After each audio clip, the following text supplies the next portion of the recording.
সাত কলেজের ভর্তি পরীক্ষায় অযৌক্তিক কোটা পদ্ধতি বাতিল সহ ৫ দফা দাবি ও ঢাকা বিশ্ববিদ্যালয়ের প্রভিসির অসদাচরণের প্রতিবাদে রাজধানীর সায়েন্স ল্যাবে সড়ক অবরোধ করেছেন সাত কলেজের শিক্ষার্থীরা।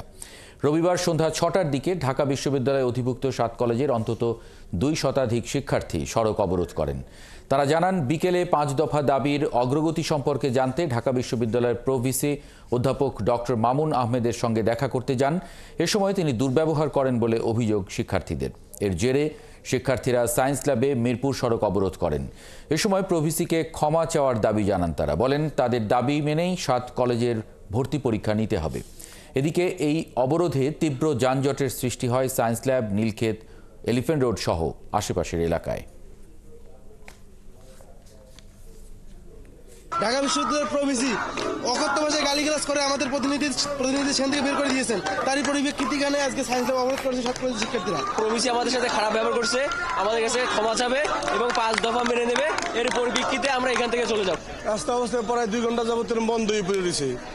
আমরা যে বাচ্চা নিয়ে যে বাচ্চার পেটে ব্যথা ডাক্তার দেখাতে যাইতেছি, সমস্যা নিয়ে যাইতেছি, এই তো আর কি। পুরোটা হেঁটে আসছে, রাস্তা ফুললি ব্লক, বেশ কিছু অ্যাম্বুলেন্সের কারণে আছে। ৩ ঘন্টারও বেশি সময় ধরে ৫ দফা দাবিতে রাজধানীর সায়েন্স ল্যাব মোড় অবরোধ করে রেখেছে সাত কলেজের শিক্ষার্থীরা। সেখানে আছেন সহকর্মী সৈকত সাদিক, সরাসরি যুক্ত হচ্ছেন আমাদের সঙ্গে। সৈকত, এই অবরোধের বিষয়ে শিক্ষার্থীরা কি বলছেন? কতক্ষণ তারা এই অবরোধ চালাতে চান? একই সঙ্গে একটু জানতে চাই যে যান চলাচল একেবারে বন্ধ হয়ে গেছে, এলাকা স্থবির হয়ে পড়েছে। সাধারণ মানুষ বা যাত্রীরা তারা আসলে কি বলছেন? তাদের ভোগান্তি কতটুকু?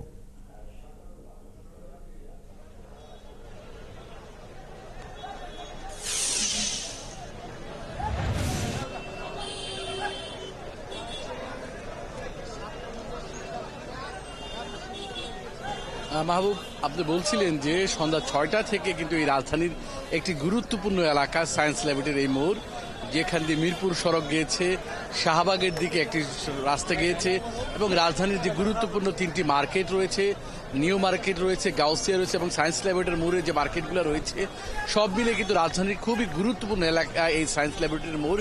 এখানে প্রায় 3.5 ঘন্টার বেশি সময় কিন্তু সাত কলেজের শিক্ষার্থীরা তাদের যে দাবি, সেই দাবি নিয়ে কিন্তু ৫ দফা দাবিতে কিন্তু তারা এখানে অবস্থান কর্মসূচি পালন করছে। মূলত দাবির যে বিষয়টি তারা বেশি গুরুত্ব দিচ্ছে, তারা বলেছেন যে তারা বিকেলে আজকে ঢাকা বিশ্ববিদ্যালয়ের যে প্রভিসি ডক্টর মনির হোসেন, তার সাথে তারা দেখা করতে গিয়েছিলেন। সারা বাংলাদেশে যে 1.5 লাখ শিক্ষার্থী রয়েছে সাত কলেজে, তাদের প্রতিনিধি হিসেবে তারা জানতে চেয়েছিলেন যে তাদের যে ৫ দফা দাবি, সে দাবির অগ্রগতি কতটুকু।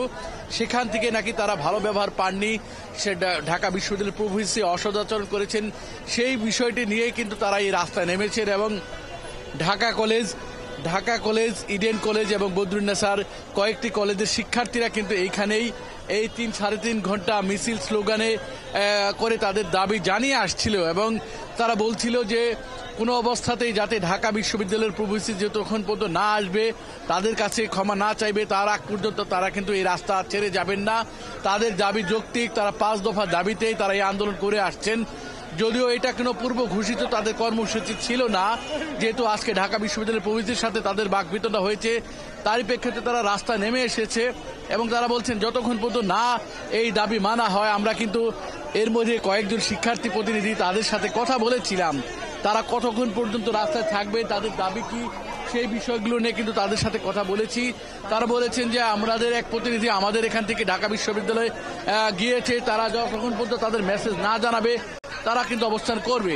যদিও এই মুহূর্তে মিছিল নাই, শিক্ষার্থীরা ছড়িয়ে ছিটে আছে এই মূল সড়কের মধ্যে। তার কারণ যেটা হয়েছে যে কয়েক ঘন্টার বেশি সময় ধরে যেহেতু রাস্তাটা আটকা রয়েছে, এই এলাকা এক ধরনের তীব্র যানজট তৈরি হয়েছে। মানুষের যে নাগরিক যে একটা ভোগান্তি, সেটা কিন্তু তীব্র তৈরি হয়েছে। এই এলাকার যে গণপরিবহন, বাস, ব্যক্তিগত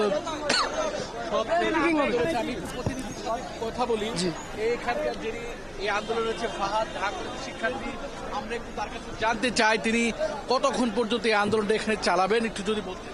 আমরা এখন প্রেস ব্রিফিং করব, প্রেস ব্রিফিং করে একটা টাইম লিমিটেশন দিয়ে দিব যে এই লিমিটেশনের মধ্যে তাকে ক্ষমা চাইতে হবে, আদারওয়াইজ আমরা এমন কঠোর কর্মসূচি দিব যেটা 7 কলেজের ইতিহাসে কখনো হয় নাই। এই প্রেস ব্রিফিং এর পরে কি আপনার রাস্তা থেকে সরে যাবেন? এই প্রেস ব্রিফিং এর পরে আমরা রাস্তা থেকে সরে যাব না, বললাম তো টাইম লিমিটেশন দিব, ওই টাইম লিমিটেশনের পর আমরা কঠোর কর্মসূচি ঘোষণা করব, বুঝতে পারছেন? বলছিল এই ঢাকা কলেজের যে প্রতিনিধি তিনি কিন্তু বলছিলেন যে কিছুক্ষণের মধ্যেই তারা একটা সংবাদ সম্মেলন করবেন, তাদের দাবি আদায়ের বিষয়ে একটা আলটিমেটাম দেবেন, হয়তো এই কর্মসূচি আরো কঠোর হবে। তারা জানালেন যে এই বিষয়টি। আর আমি বলছিলাম যে যেহেতু একটা রাজধানীর গুরুত্বপূর্ণ এলাকা, এই এলাকা যেহেতু সড়ক, এই মিরপুর সড়ক দিয়ে যেহেতু গুলিস্তান থেকে মতিঝিল থেকে মিরপুর গাবতলী সহ রাজধানীর উত্তর থেকে দক্ষিণ প্রান্তের একটা সংযোগের জন্য এই সড়কটা খুবই গুরুত্বপূর্ণ।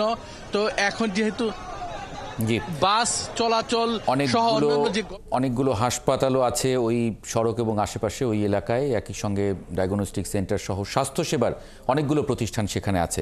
অনেক ধন্যবাদ।